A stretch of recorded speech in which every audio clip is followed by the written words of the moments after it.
Eu não tenho dúvida do que eu vou falar. Ele não está operando a partir de agora. Está operando no momento que você se pôr no seu coração para vir, para buscar a casa do Senhor. E a Bíblia diz que essa casa será chamada casa de oração. Sabemos que oração é intimidade. É uma conversa particular ou universal perante todo o povo de Deus. E é muito importante nós prestarmos bem atenção na palavra, porque a Bíblia diz que lá no livro de Neemias, no seu capítulo 8, no seu versículo 8 e 9, diz que estavam presentes o povo e dois ministros muito importantes naquela época, ao qual um deles é o início da trajetória da nossa escola bíblica dominical, que é justamente o próprio, um deles, governador Neemias, e o sacerdote escriba Esdras. A Bíblia fala em Neemias capítulo 8, versículo 8 e 9, que os dois estavam perante o povo, e eles abriram o livro da lei perante o povo, eles lendo, explicando ao ponto que todos entendessem. E eles pediram para que o povo não pudesse chorar, porque a promessa de Deus estava sendo cumprida. E a Bíblia diz que mesmo assim o povo chora, se lamenta por causa do erro passado. Mas que bom que Jesus, ele é o nosso advogado.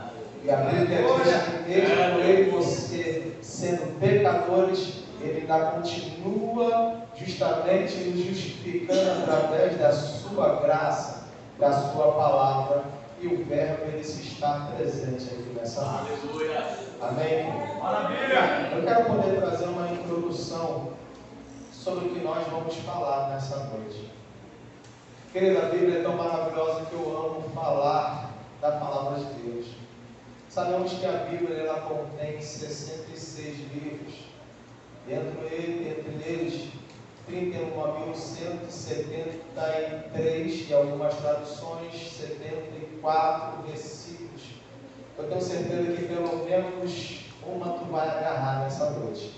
Eu tenho certeza que algumas dessas promessas já estão prescritas na tua vida, outras ainda não se cumpriram. Mas fica tranquilo que ele não é homem para que minta, nem filho do homem para que saia dentro. Ele é homem, ele é Deus para fazer cumprir as suas promessas. Querido, estamos falando sobre um dos evangelhos. Por que, pastor Fabiano? Porque o evangelho segundo João, ele foi escrito na década de 90, na era de Domiciano, ao qual o próprio João, o apóstolo, a Bíblia relata que ele é justamente um dos filhos de Zebedeu, irmão de Tiago. A Bíblia relata que, sendo ele agraciado por Deus, é o significado do seu nome João. Mas falando sobre o Evangelho, ele é o quarto Evangelho. Porque existe mais três ainda chamados sinóticos. Conhecemos como o primeiro Evangelho. Evangelho segundo Mateus, segundo é o segundo Evangelho segundo Marcos, o terceiro Evangelho segundo Lucas e o quarto é justamente o Evangelho segundo João. Cada um Evangelho, ele ora para um determinado centro teológico, ou seja, Mateus ele escreve justamente para os judeus, para anunciar e confirmar que Jesus é o Messias, ao qual todo o povo judeu aguardava a chegada do Messias, a estrela da manhã, a rosa de Saron. Aleluia! É o próprio Rei dos Reis, porque a cronologia de Cristo, Mateus capítulo 1, já começa anunciando que ele é filho de Davi, filho de Abraão, ou seja, é do reino davídico. Ele não porque Davi era o pai, mas a Bíblia diz que no princípio era o verbo, e verbo é o próprio Cristo, é a própria palavra. Ele amou tanto a palavra que ele se fez a própria palavra, querido. E sobre essa palavra, João 15:3 vem dizendo e sobre essa palavra vós já está liberto. Creia nessa palavra em nome de Jesus. Assim vamos falar sobre o segundo evangelho, segundo escreveu Marcos.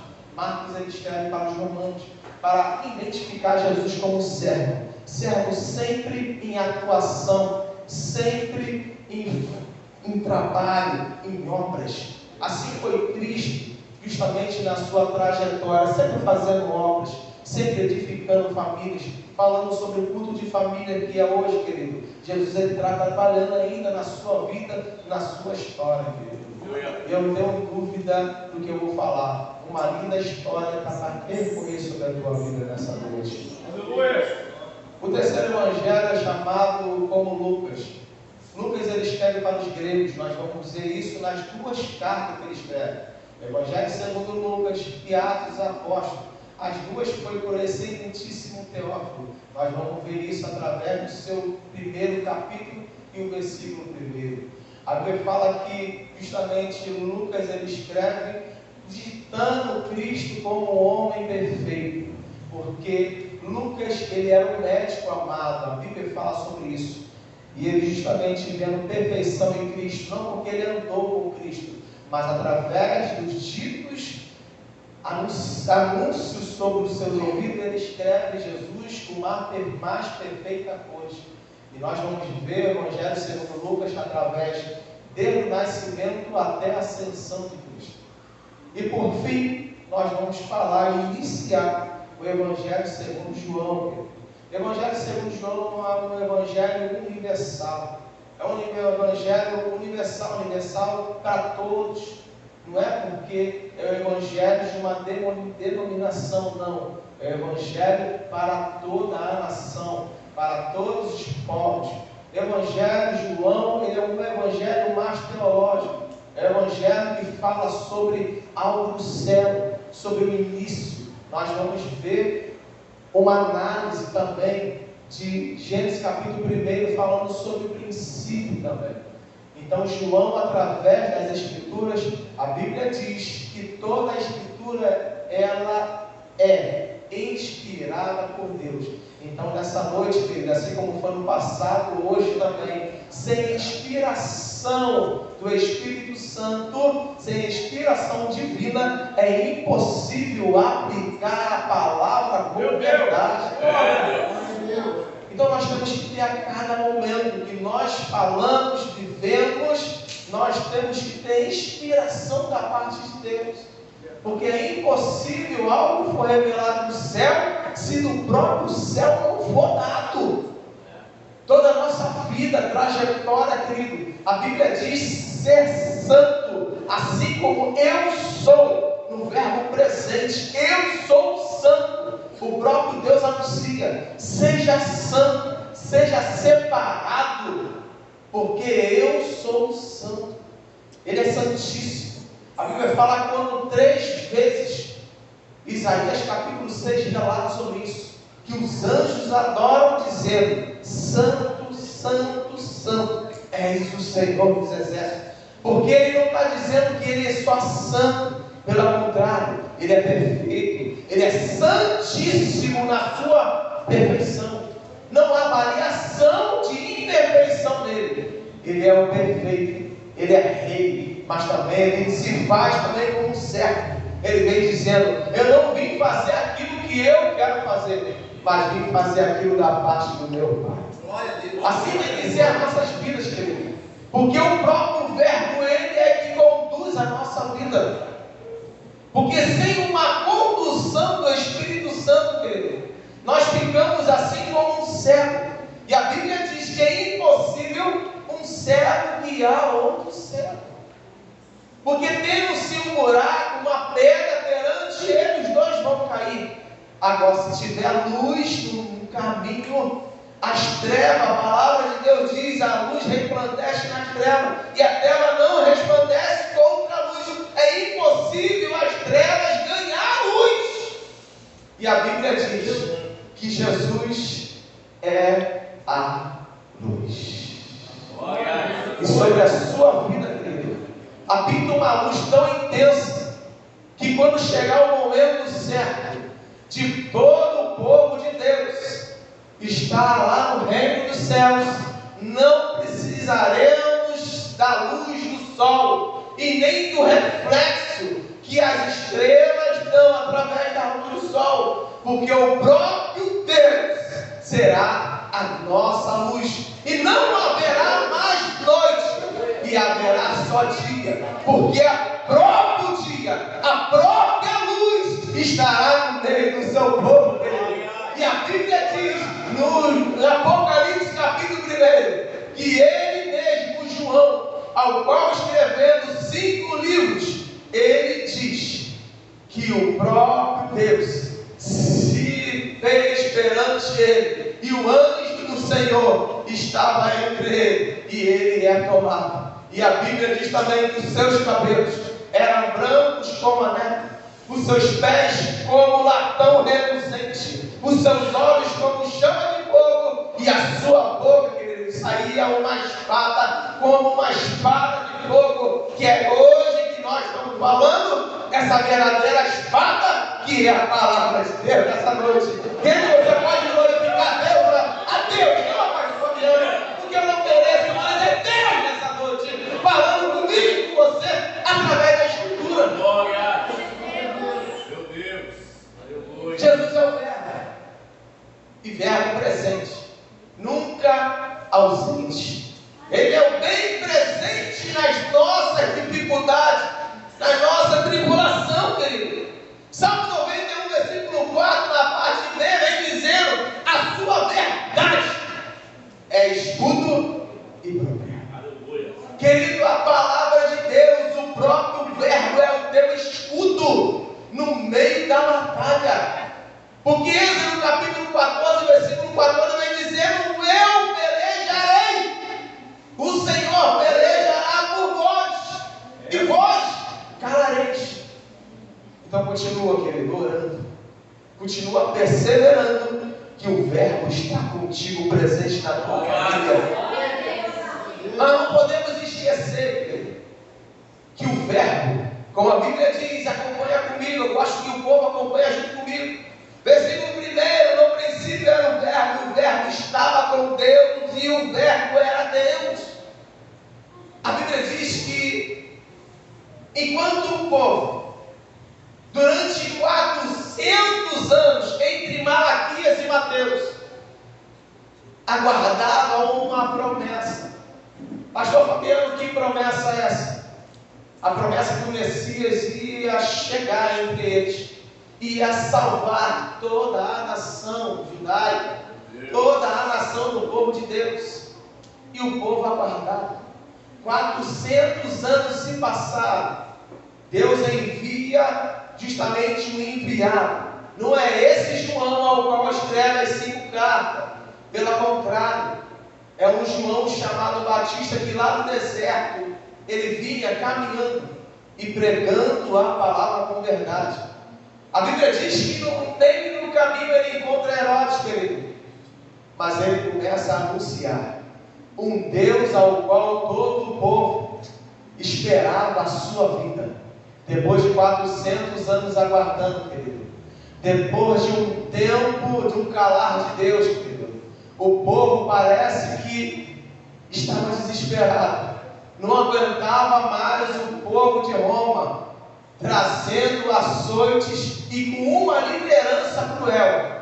Jesus chega no caminho, ao qual a Bíblia fala que de uma virgem, querido, ele vem trazendo virtude, trazendo vida, trazendo renovo e trazendo esperança para o meio do povo. É o princípio começando novamente através de nós, através de carne. Jesus no princípio como um corpo incorruptível, como um corpo Deus. Agora, presente entre nós, querido, naquele tempo feito em carne, mas mesmo sendo carne, se portando não como um Deus, não usurpando do seu poder como Deus, mas passando as mesmas perseguições e dificuldades, como eu e você estamos passando. Hoje é culto da família. Eu e você temos que entender que sem Jesus não dá. É impossível. Eu posso falar a Bíblia toda, trazer toda a teologia, mas é impossível se Jesus não está. A Bíblia fala que eu não consigo convencer ninguém. Eu posso vir com palavras de altivez, eu posso falar o que for para tentar te convencer, mas eu não vou conseguir. Porque a Bíblia fala que o Espírito Santo é que convence o homem do seu pecado. Então todo pregador, toda a humanidade é dependente do Espírito Santo. Querido, na teocracia, Deus Pai, Ele operava. Querido, quando chega uma nova aliança, Cristo opera durante 33 anos. E a Bíblia diz que Ele mesmo diz: eu vou para o Pai, mas enviarei outro Consolador. E é esse Consolador que nós estamos falando hoje, que Ele, três são um. Então os três operavam desde o início até aqui, querido. Cada um respeitando o teu tempo. Nós temos que respeitar o nosso tempo e entender que sem Cristo na nossa vida não dá. Já parou a pensar, querido, que sem a luz é impossível nós andarmos? Quando a luz do quarto apaga, nós procuramos logo o interruptor para tentar ligar. Mas quando a laje não fornece a luz, nós procuramos pelo menos, no mínimo, o telefone para iluminar. E quando não tem telefone, você faz o quê? Você bate na porta, você tropeça na cama, talvez até no púlpito. Mas Jesus na tua vida, querido, é impossível você tropeçar. E sem Ele, querido, você tropeça. Mas com Ele é impossível você tropeçar. Precisamos de Cristo na nossa vida. Por quê, pastor? Porque a Bíblia diz, em Apocalipse capítulo 1, versículo 3, porque eu preciso ser um bem-aventurado. Porque sem a palavra de Deus é impossível ser um bem-aventurado. Bem-aventurança quer dizer alegria, quer dizer promessa, quer dizer um novo pacto, uma nova aliança contigo. Em Apocalipse 1,3 diz: bem-aventurado aquele que lê a palavra, bem-aventurado aquele que ouve a palavra, e bem-aventurado aqueles que a praticam a palavra. Sabe o que Jesus está dizendo para mim e para você? É o verbo que é a palavra. Se você não tiver intimidade comigo, se você não entregar a tua vida para mim, querido, é impossível você ser um bem-aventurado. Porque bem-aventurado, querido, é aqueles que choram, porque receberão o consolo. Bem-aventurados são aqueles, querido, que a Bíblia fala em Mateus capítulo 5. É aquele que por mim, mesmo passando provações por causa do meu nome, receberão a justificação, querido, através da graça. Querido, em nome de Jesus, sem a palavra é impossível. O verbo está presente nessa noite. Aleluia. Versículo 2 vai dizendo: e ele estava no princípio com Deus. Aleluia. Olha só que coisa maravilhosa. Ele estava, versículo 2, ele estava no princípio com Deus. Sabe o que Jesus estava dizendo? Quando foi firmado tudo que você está vendo aí, ó, o sol, a lua, as estrelas, os cometas, tudo que você está vendo, até o planeta, a afirmação e a divisão entre água e terra. Quando foi formado no capítulo 2 o homem e a mulher, e no capítulo 2 ainda, no versículo 24, se eu não me engano, quando foi formado a família, é ele que constituiu tudo isso, através da sua palavra. E o verbo estava com Deus, querido.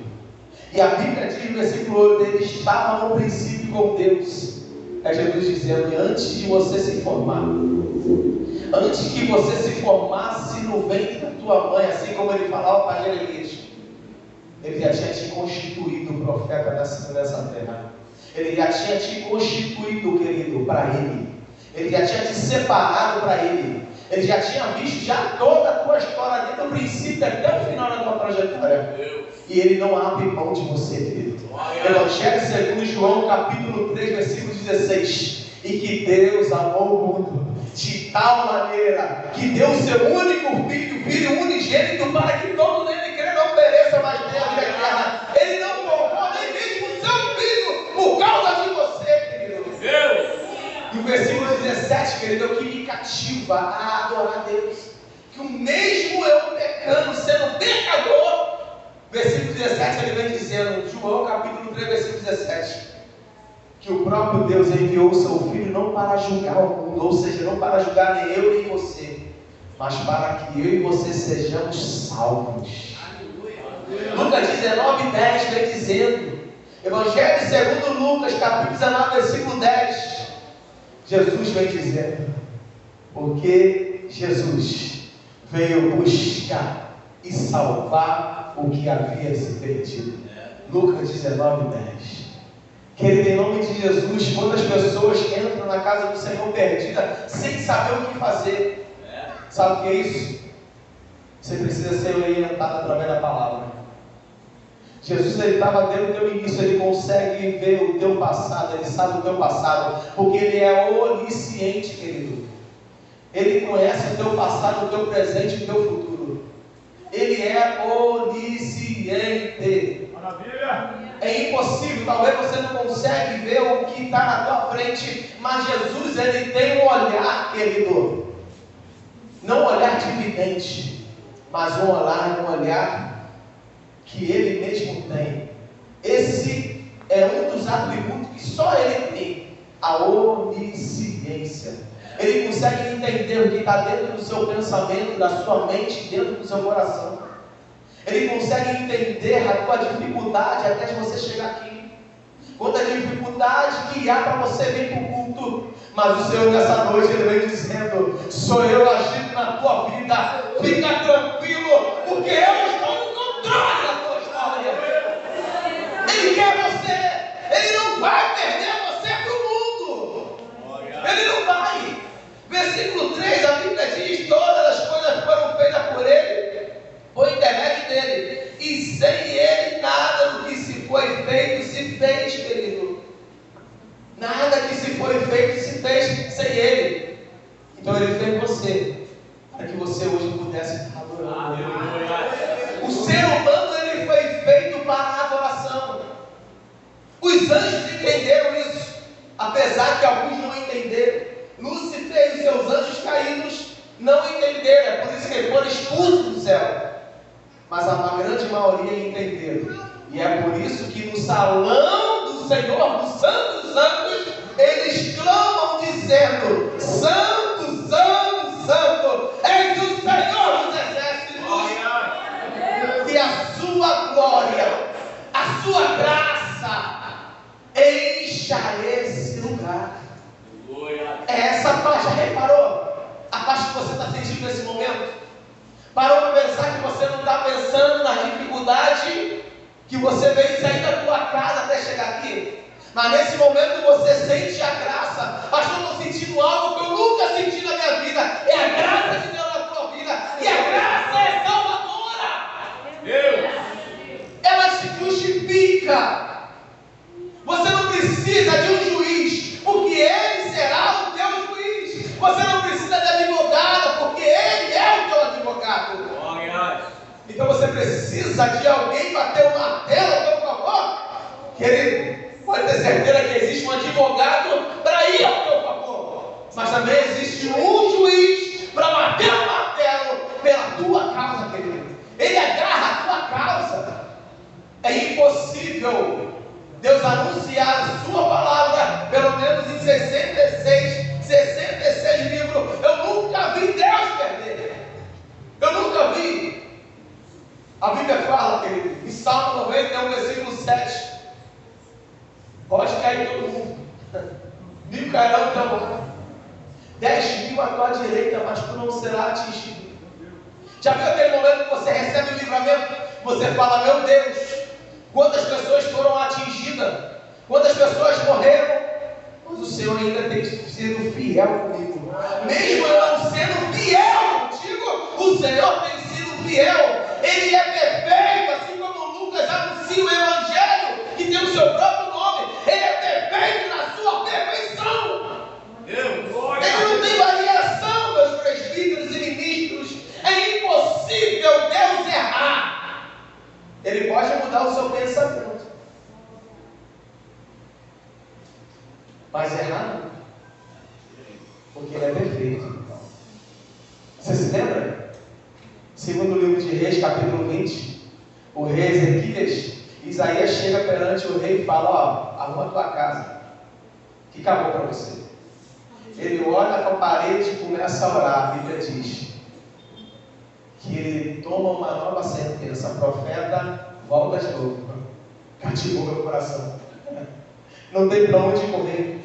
Volta e pode dizer que mais 15 anos será acrescentado na vida dele. Querido, ele é perfeito, ele te entende a tua dificuldade. Pastor, mas eu preciso falar com ele. Precisa. A Bíblia diz: enquanto orares, orareis assim. É alguém que está necessitando, precisando de uma conversa contigo. Está na hora de conversar com o Verbo. Está na hora de ter mais intimidade com o Verbo. Está na hora de conhecer mais o Verbo. Está na hora de ler mais a palavra de Deus. Versículo 4, eu vou fechando por aqui. A vida estava com ele. A vida estava nele e a vida era a luz dos homens. Pastor, precisamos de vida, precisamos de saúde. Acabamos de ler. A vida estava nele. E eu posso jogar isso não passado, mas também presente. Ele é a própria vida que você precisa. Ele é o Jeová Rafa, ele é o Deus da cura que você precisa. Ele é Jeová Jireh, é a providência que você precisa. Abraão anunciou: calma, porque eu estou indo, porque Deus proverá. Eu vou subir com o menino, mas eu vou descer. O menino pergunta: pai, eu estou vendo o holocausto, estou vendo a lei, mas cadê o cordeiro? Calma, filho, porque Deus proverá. É o Jeová Jireh da nossa vida. Aleluia. Quem está precisando de providência nessa noite? Quem precisa de providência nessa noite? É Ele que provera a sua história, querido. É Ele, aliás, é Ele que sempre proveu. É Ele que sempre proveu. Aleluia, Jesus. João, ele contém 21 capítulos, querido. 21 capítulos do Evangelho segundo João. 879 versículos, 879 promessas. 90% só existe as histórias aqui. 90% dos evangelhos só existe aqui. Você não vai encontrar mais nenhum outro evangelho. Só aqui. Evangelho mais teológico que o próprio Deus anunciou para nós. Evangelho segundo João. Aí a Bíblia diz: se eu estou precisando de saúde, se eu estou precisando de vida, se eu estou precisando de uma nova história, eu tenho que continuar na luz, porque Ele é a própria vida. Versículo 5: a luz resplandece nas trevas e as trevas não prevalecem contra ela. É impossível alguém andar na luz e as trevas prevalecer. Querido, eu gostaria aqui de pedir a permissão aos líderes para pedir o povo para se levantar. Será que eu posso? Glória a Deus. Em nome de Jesus, eu fecho. Como você entrou aqui, querido, precisamos de uma luz, precisamos de um renovo na tua vida. Como o evangelista anunciou aqui da parte do Senhor, anunciando, existem pessoas aqui que estão precisando de um socorro, de um renovo. Eu te apresentei o socorro e o renovo. Olha o que está escrito ali, ó. Só Jesus salva. Só Jesus pode te tirar desse lamaçal. Só Jesus pode te tirar da escravidão que você está. Só Jesus pode dar um final